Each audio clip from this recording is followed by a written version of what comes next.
ad-Din's lineage. Salah ad-Din belonged to a noble Kurdish family known for their honor and prestige. This family is affiliated with a Kurdish tribe considered among the nobility of the Kurds in descent and clan. They are known as the Rawadia clan, descending from the town of Devin, located near the borders of Azerbaijan, close to the city of Tbilisi in Armenia. The Ayyubids trace their lineage to Ayyub ibn Shadi, with Ibn al-Athir considering them the noblest of the Kurds, as they have never subjected anyone to servitude.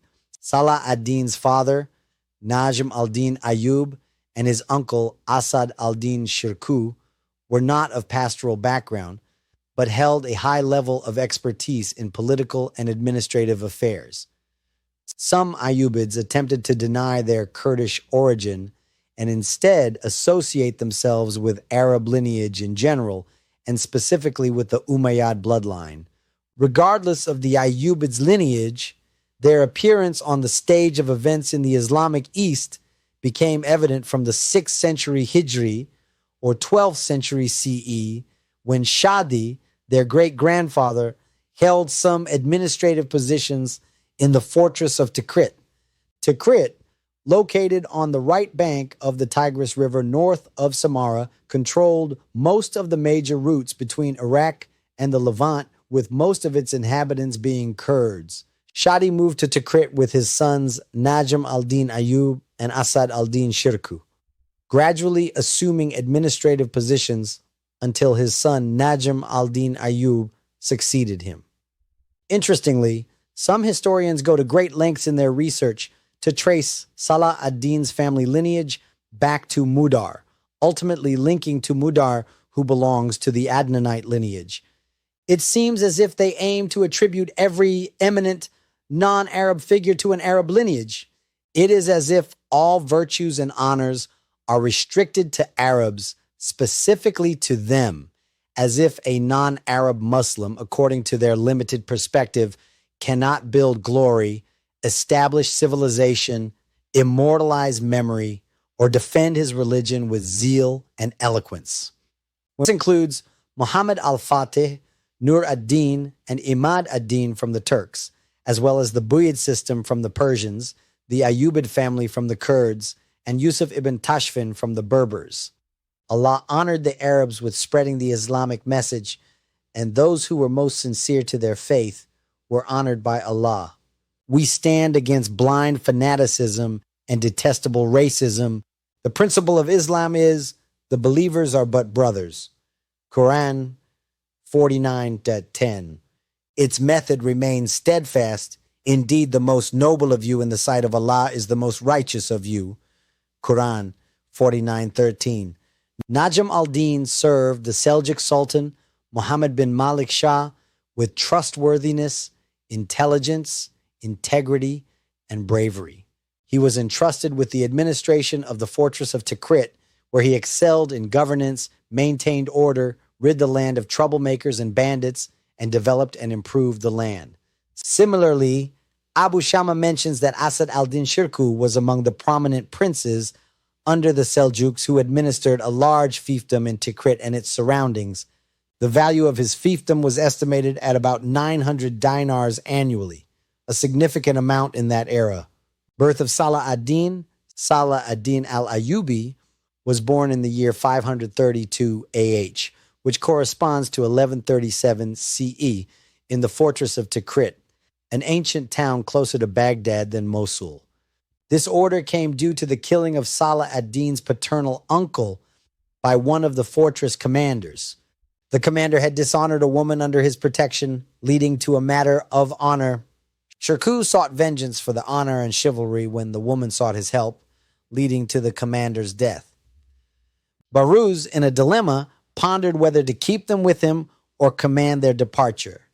Fearing retaliation from the commanders that might harm them if he let them stay, he had no choice but to order their exit.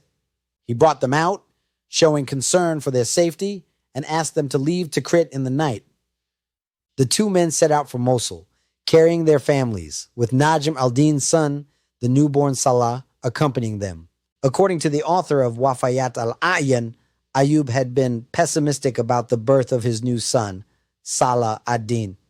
He contemplated killing his child while he was crying as they were leaving the city. However, one of his followers warned him against this act, saying, "Oh, my lord, I have witnessed the omens and superstitions associated with this boy. Why would you harm him? What has he done to deserve this from you? This act neither benefits nor harms, nor does it add anything." He continued, "What happened to you was a decree from Allah, and perhaps this child will have a great reputation and significance. Maybe Allah will grant him a prominent status. So have compassion on him. He is a child, innocent of any wrongdoing, unaware of the troubles and worries you are experiencing." These words had an impact on Ayub, and he quickly returned to the right path, embraced righteousness, and followed the correct path of Islam. Al-Din Ayyub and Shirkuh migrated from Baghdad to Mosul, where they stayed with Imad al-Din Zengi, who warmly welcomed the brothers, showering them with gifts and rewards. This reception was a reward for their sincere act of rescuing him from death or captivity. Imad al-Din Zengi, the ruler of Mosul, had fought against the Seljuks at Tikrit during Bahruz's governorship of Baghdad by the Seljuks. As previously mentioned, Najm al-Din Ayyub and Shirkuh had been in charge of Tikrit and its fortress before Bahruz.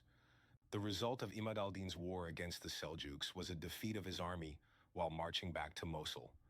During their retreat, they passed through Tikrit, where their fate lay in the hands of Najm al-Din Ayyub, the governor of Tikrit at that time.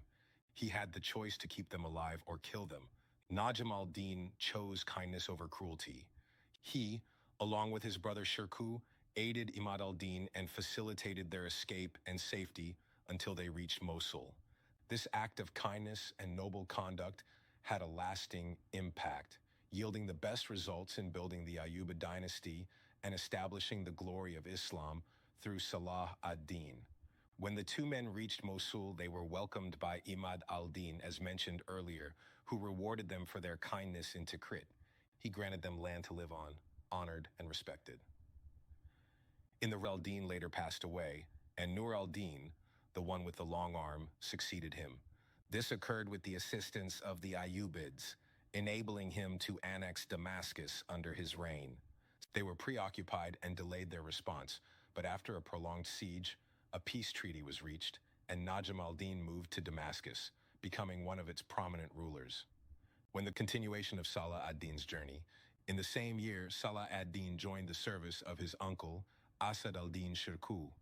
Asad al-Din was a companion of Nur al-Din, who assumed leadership of the Zengids after his father's death. It seems that Nur al-Din recognized Salah ad-Din's military and administrative capabilities. Abu Shama mentioned that Salah ad-Din advanced before Nur al-Din, who received him warmly, granted him a good position, relied on him, valued and favored him, and continuously promoted him due to his evident skills. Nur al-Din often tasked Salah ad-Din to consult with his uncle on state matters, policies, and guarantees, as Nur al-Din valued consulting with his senior commanders. He inherited the sport of jousting from his father and excelled in it, along with his interest in religious sciences. Salah ad-Din was influenced by Sultan Nur al-Din Mahmud, who exemplified unwavering dedication and a strong sense of religious responsibility. Salah ad-Din learned from him the values of loyalty and sacrifice. His interactions with princes and commanders instilled in him authentic traditions, military prowess, Islamic zeal, physical and moral courage, and etiquette. These attributes prepared him deservedly and aptly to become a distinguished figure who left a lasting impact on history. On the establishment of the Ayyubid state, historians differ on the start date of the Ayyubid state. Some mark its beginning when Salah ad-Din al-Ayyubi assumed the vizierate under the Fatimid Caliph al-Adid of Egypt in 564 AH, 1169 CE. Others consider it to have commenced with the restoration of the Abbasid Caliph's khutbah in Egypt, following the death of al-Adid and the end of the Fatimid Caliphate in 567 AH, 1171 CE. While Salah ad-Din's authority began with his appointment as vizier, supporting his rule by eliminating the Fatimid state, Legally, he was still under the authority of Nur al-Din Mahmud. Nur al-Din passed away in 569 AH, 1174 CE. Therefore, in our view, the year of his death marks the commencement of the Ayyubid state, officially recognized by the Abbasid Caliph al-Mustadi in 570 AH, 1175 CE. Salah ad-Din's military strategy and the conquest of Jerusalem, the decisive Battle of Hattin. Hattin is considered a pivotal battle in the history of Islamic crusades, where the Kingdom of Jerusalem lost its main military forces. It also witnessed the destruction of the largest Crusader army assembled since the inception of the Crusader entity. Salah ad-Din emerged as the victorious leader in this battle against the Crusaders, establishing his dominance over the entire Islamic world. Ad-Din's military initiated this decisive attack. Salah ad-Din decided to launch a decisive attack on the city, intensifying the bombardment with mangonels, covering the advancing troops with stones, arrows, and javelins. Muslim archers behind the attackers protected them, overwhelming the defenders and breaching the walls. Despite the defenders' resistance, they realized the futility of their defense and the impending doom if they persisted in their stubbornness. The people flocked to churches for prayers and confession, flagellating themselves with stones, seeking divine mercy and salvation. The ad-Din's benevolence and tolerance.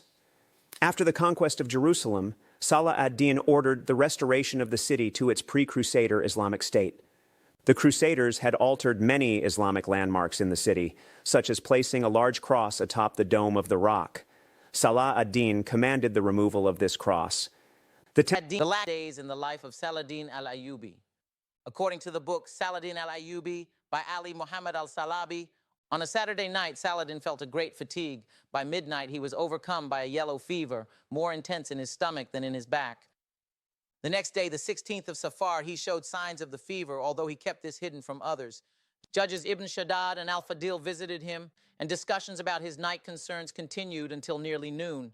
His illness worsened thereafter, with doctors unable to halt its progress. Symptoms included moisture in his body, and he was increasingly dominated by profound fatigue. The illness continued to worsen until it reached a point of extreme weakness. During his sickness on the 6th, 7th, and 8th days, his condition continued to deteriorate, with his mind increasingly absent. A shivering episode occurred on the 9th day, during which he refused drinks, and the atmosphere in the city grew oppressive. People removed fabrics from the markets, and a sense of sorrow and despair pervaded. His illness intensified on the 10th day, but after receiving 2 injections, he experienced some relief. He was given barley water, and the people were overjoyed at his slight improvement. The doctors noted his symptoms, and the dryness of his body increased. The illness reached a point of extreme weakness, and on the 11th day, people were concerned about his high fever and the worsening of his condition. On the 27th night of Safar, in the year 589 AH, his illness intensified and his strength weakened. The women were present during his last moments, and prayers were made. After the morning prayer on the 27th of Safar, 589 AH, his soul departed. After Saladin's soul surrendered to his Lord, preparations began. All his children and family attended. The person responsible for washing his body was the prominent preacher in the city, Al-Dawla. The honorable judge, using his lawful wealth, provided the shroud and the necessary items for the preparation. Saladin's older and younger children wept and called out. The people mourned and offered prayers, supplications, and invocations for him. His body was then placed in a coffin after the noon prayer. The judge, Ibn al-Zaki, led the funeral prayers, and then Saladin was buried in his home in the citadel of Mansura. His son began to construct a tomb and a school for the Shafi'i sect near the Qadam Mosque, following an Old Testament. However, the construction was left incomplete. Later, the son purchased a house north of the class from the honorable judge, turning it into a burial site. Saladin was moved there on Ashura Day in the year 290 AH. The funeral prayer was led by the chief judge of judges, Muhammad ibn Ali al-Qarabi ibn al-Zaki, with the consent of the superior. Saladin was buried by his son Al-Afdal himself, who was the Sultan of Sham at that time. It is said that his sword, which he used for jihad, was buried with him.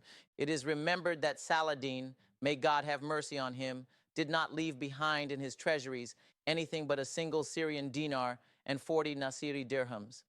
His son Al-Afdal then took over the rule of Damascus, the coast, Jerusalem, Baalbek, Sarhad, Basra, Banias, Homs, and other regions, consolidating them under his rule. His other son, the beloved King Osman, took control of Egypt and its territories, such as Harem, Tel Bashir, Izaz, Borsa, Darbsak, Manbij, and more. Mahmud bin Taqi al-Din Umar was in Hama, and he obeyed him, becoming his ally. In Homs, there was Shirkuh bin Muhammad bin Shirkuh, who also obeyed al-Afdal.